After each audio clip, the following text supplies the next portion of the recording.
हमारा मन वाकई में बहुत ताकतवर है, इसीलिए तो हमें नाम भक्ति गुरु भक्ति नहीं करने देता। सतगुरु का कथन है कि हम कलयुग में रह रहे हैं और जिस तरह की हमने भक्ति अपना रखी है, क्या आपको लगता है कि कभी हम किसी मंजिल तक पहुंच सकेंगे? कभी नहीं पहुंच सकेंगे। देखो, मन वाकई में बहुत ताकतवर है। कहते हैं कि वायु को वश में करना वाकई में सरल है, लेकिन मन को वश में करना अत्यंत कठिन है। मन हमारा चंचल है, इसीलिए तो हमें गुरु भक्ति नाम भक्ति करने नहीं देता। इसे आप इस तरह से समझो कि हमारा शरीर जो है वो रथ की तरह है और हमारी बुद्धि इसकी सारथी है। मन लगाम है तथा इंद्रिय घोड़े हैं। इस प्रकार मन और इंद्रियों की संगति से हमारी आत्मा सुख और दुख को भोगती है। अब मैं इसे आपको एक उदाहरण के रूप में समझाने की कोशिश करता हूँ। जैसे आपको पता है, हमें पता है कि चोरी करना, बेईमानी करना, ठगी, मक्कारी, पर स्त्री गमन, ये सारे कार्य निषेध हैं। फिर भी हम इन कार्यों को करते हैं। क्यों करते हैं? क्योंकि हमारी इंद्रियां इस ओर जाती हैं और हमारा मन जो विवेक रखता है, ज्ञान रखता है, फिर भी इंद्रियों के साथ मिल जाता है। और जैसा मैंने कहा कि मन घोड़ों की लगाम है, फिर भी वह अपने आप को रोक नहीं पाता और गलत कार्य कर बैठता है। हमें पता है ना कि ये कार्य निषेध हैं, हमें अच्छी तरह हमें ज्ञात है, लेकिन फिर भी मन पर हमारा कोई भी जोर नहीं चलता, हम इसकी लगाम नहीं कस पाते। और परिणाम क्या होता है? परिणाम ये होता है कि हमारी आत्मा को दुख भोगना पड़ता है। वाकई में सतगुरु ने सही कहा है कि वायु रहित स्थान में दीपक हिलता डुलता नहीं है। आप देख लो, कोई ऐसा स्थान हो जहाँ पर वायु ना हो, हवा ना चलती हो, वहाँ दीपक को जलाओ, वहाँ उसकी लौ एक सी खड़ी रहेगी। इसी तरह जिस सेवक का मन वश में होता है वही नाम भक्ति और गुरु भक्ति कर सकता है। पर ऐसा कौन सा व्यक्ति है जिसे संसार की माया छूती नहीं? कोई भी तो ऐसा नहीं है। फिर इसका मतलब तो ये हुआ कि हम हमेशा ही मन के गुलाम ही बने रहेंगे। क्या ध्यान देने वाली बात यह है कि जो व्यक्ति अपने मन को तथा अपनी इंद्रियों को वश में रखता है वो गोस्वामी या स्वामी कहलाता है। ध्यान रखना, जैसे गोस्वामी तुलसीदास जी कहते हैं, स्वामी जी महाराज नाम लेके पुकारते हैं। इनके नाम के आगे स्वामी का लगने का मतलब ये होता है कि इन्होंने अपने मन को जीत लिया है, अपनी इंद्रियों को जीत लिया है। और जो व्यक्ति इंद्रियों के वशीभूत रहते हैं, मन के वशीभूत रहते हैं, वो गोदास अथवा इंद्रियों के सेवक ही कहलाते हैं। अब आप खुद विचार करके देख लीजिए। मैं खुद विचार करके देखता हूँ कि मैं सेवक हूँ या मैं स्वामी हूँ। ये अच्छी तरह से हमें सोचना चाहिए। हमें चाहिए कि हम अपने मन की सहायता से अपना उद्धार करें। क्यों? क्योंकि हमारा जो मन है वो हमेशा हमें नीचे की ओर लिए जाता है। क्योंकि मन ताकतवर है, इसलिए जो बुद्धिमान लोग हैं वो लोग मन को अपना मित्र तथा जो बुद्धिहीन है वो मन को अपना शत्रु बना लेते हैं। हम दिन रात इंद्रियों के सुख के चक्कर में ही उलझे रहते हैं और ज़्यादा से ज़्यादा संसार में लिप्त रहते हैं। क्यों लिप्त ना रहें? हम संसार को ही तो हमेशा देखते हैं, इसीलिए हमें संसार अच्छा लगता है। मन पर हमारा कोई जोर नहीं है, हमारी लगाम जो है वो ढीली है। इंद्रियों के पीछे पीछे मन दौड़ा फिरता है और हम दुखी होते हैं। हमारी आत्मा ये मन और इंद्रियों के संयोग से दुख और सुख दोनों ही भोगती है। तो इसीलिए हमें क्या करना होगा? हमें गुरु भक्ति नाम भक्ति करने के लिए क्या करना होगा? सतगुरु का एक ही संदेश है कि जैसे भी हो मन पर विजय प्राप्त करो।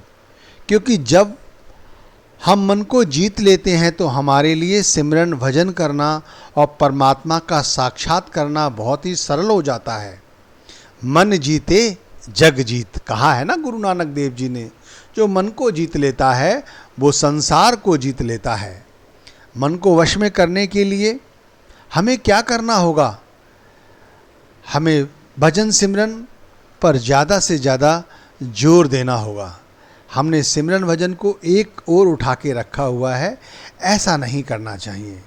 जो मन को वश में किए बिना ही भजन सिमरन करते रहते हैं, ध्यान रखिए वो जीवात्माएं अपना समय व्यर्थ ही गंवा रही हैं। उनके हाथ पल्ले कुछ नहीं लगता, क्योंकि जैसे ही कुछ तरक्की हाथ लगती है, हमारा मन फिर हमें नीचे की ओर ले जाता है और सब किया कराया बर्बाद हो जाता है। एक साधारण सी बात आप अच्छी तरह से समझ लो कि स्वामी की आज्ञा का पालन करना हर सेवक का, हर नौकर का पूर्ण कर्तव्य है। और हमारा स्वामी तो हमारा मन ही है। ध्यान रखना, मन ही है। यदि हम मन के ताबे में रहते हैं तो हमारा स्वामी कौन हुआ? हमारा स्वामी मन ही तो हुआ। फिर हम इसका कहना कैसे टाल सकते हैं? इसलिए यह समझ लेना ज़रूरी है कि यदि नाम भक्ति, गुरु भक्ति, परमात्मा की भक्ति करने की सोच रखी है तो सबसे पहले हमें इस मन पर विजय प्राप्त करनी ही होगी। ध्यान रखना, स्वामी जी महाराज ने कहा भी एक जगह, जिन्होंने मार मन डाला उन्हीं को सूरमा कहना। वही व्यक्ति वाकई में सच्चे बहादुर हैं, सच्चे सूरमा हैं जो मन को जीत लेते हैं। कहते हैं जिसने मन को जीत लिया उसने पहले ही उस सतगुरु को, उस कुल मालिक को, उस परमात्मा की जीत को पूरी तरह से जीत लिया है, क्योंकि उसके नाम पर विश्वास करके सतगुरु के स्वरूप को अपने अंदर वसा लेना केवल सिमरन भजन के माध्यम से ही संभव है। और उसी व्यक्ति को शांति भी प्राप्त होती है। और बड़े बड़े महापुरुषों ने भी अपने मन को जीतने के बाद ही सतगुरु के कथन को पूरा किया है। ऐसे पुरुष के लिए सुख दुख, सर्दी गर्मी, मान सम्मान, अपमान सब एक समान है। इसलिए मन ताकतवर ज़रूर है, लेकिन यदि हम अपनी आत्मा का, अपना शरीर का ऐसे साथ ना दें तो ये निस्सहाय हो जाता है और ये कुछ नहीं कर सकता। मन ताकतवर है तो क्या हम गुरु भक्ति छोड़ दें, हम इस ओर ना जाएं? ऐसा करना गलत है। हमें चाहिए कि हम संकल्प के साथ, पूरी श्रद्धा के साथ, पूरे विश्वास के साथ गुरु भक्ति की शुरुआत करें और अपने पद से बिल्कुल विचलित ना हों। पूरी आस्था के साथ, पूरे धैर्य के साथ नाम भक्ति पर विश्वास करें और बड़े ही प्रेम के साथ सद्गुरु द्वारा दिए गए नाम का अभ्यास करें।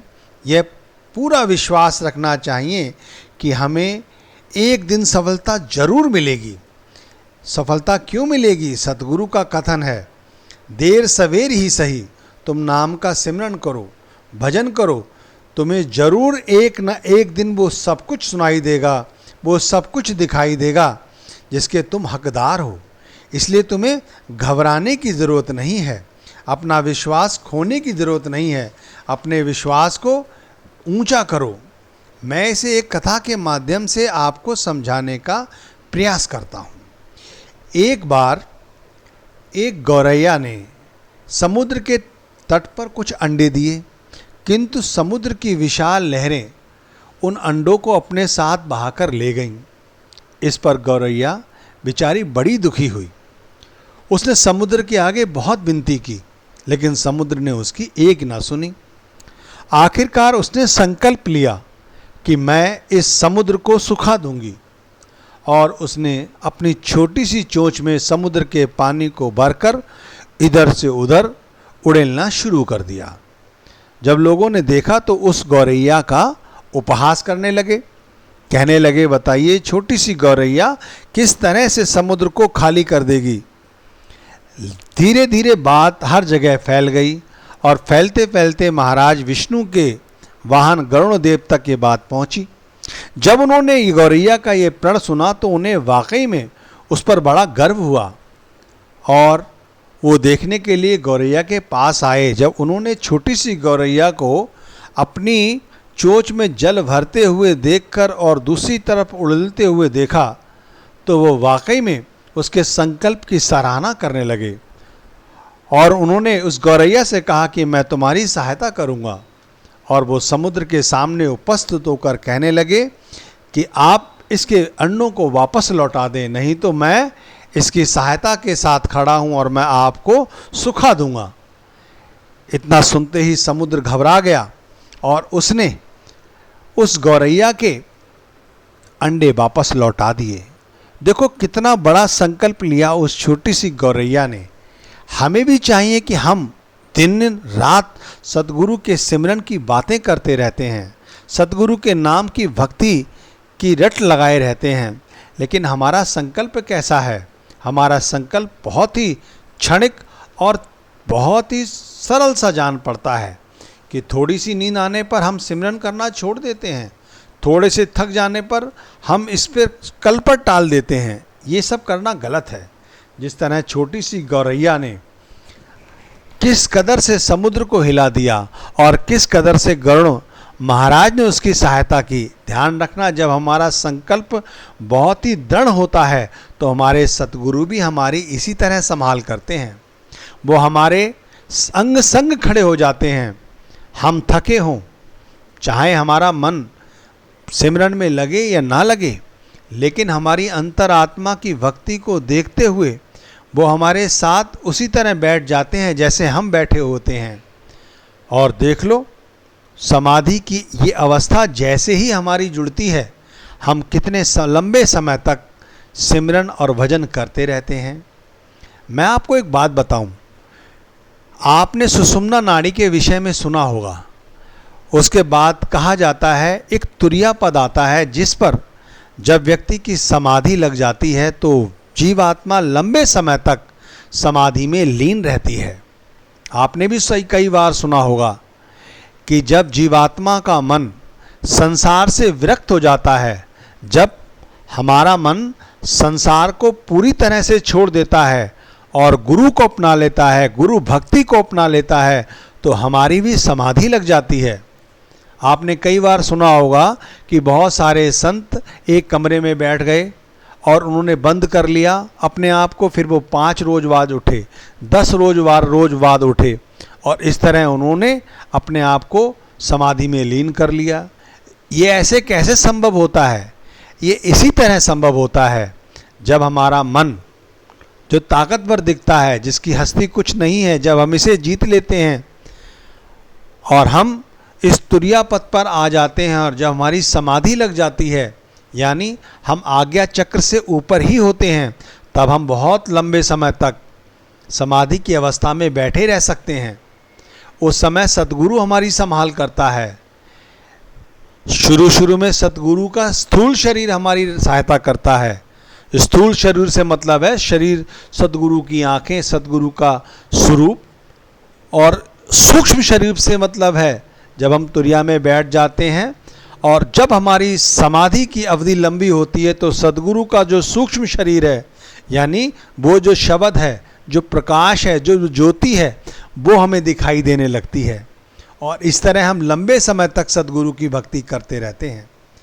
इसीलिए बहुत अच्छी तरह से समझने की हमें आवश्यकता है कि मन वाकई में ताकतवर है, इसमें कोई संदेह नहीं, लेकिन सतगुरु का नाम उससे भी ज़्यादा ताकतवर है। यदि हम उस पर विश्वास करते हैं तो हमारा मन कुछ नहीं बिगाड़ सकता। हमारे सतगुरु जानते हैं कि मन बहुत बड़ा ताकतवर है। इसलिए आप जी हमें सुझाते हैं कि नाम का अभ्यास करो, नाम के द्वारा अपने आप को जोड़ लो। जैसे भी हो, जिस तरह भी हो, हर तरह से अपने आप को नाम के साथ जोड़ो। हमें चाहिए कि हम ज़्यादा से ज़्यादा सतगुरु के विषय में सोचें, उनकी ज़्यादा से ज़्यादा सतगुरु की बातों को निहारें जो उन्होंने हमें सत्संग के माध्यम से समझाई हैं। उनको प्यार करें, उनके मुख को निहारें, उनकी प्रेम भरी आनंदपूर्ण आँखों की गहराइयों में डूबें और अपना काम बनाएं। देखो फिर मन किस तरह हारेगा या नहीं हारेगा, जरूर हारेगा और हम जरूर जीत जाएंगे। मन चाहे कितना भी ताकतवर क्यों ना हो, लेकिन गुरु भक्ति के आगे, नाम भक्ति के आगे इसकी कुछ नहीं चलती। आप देख लो, बड़े बड़े संत महात्माओं ने जब भी इस मन को हराया है, अपने सतगुरु के द्वारा दिए गए नाम के सहारे से ही हराया है। दिन रात नाम भक्ति को ही उन्होंने अपनाया है। हमें भी ये चाहिए कि हम नाम भक्ति को पूरा पूरा समय दें, अपने मन की चाल को समझें, इसे ताकत ना मिलने दें, ना मन को, इंद्रियों को हमेशा ही लगाम द्वारा रोक के रखें, क्योंकि मन ताकतवर है तो सदगुरु का नाम भी ताकतवर है।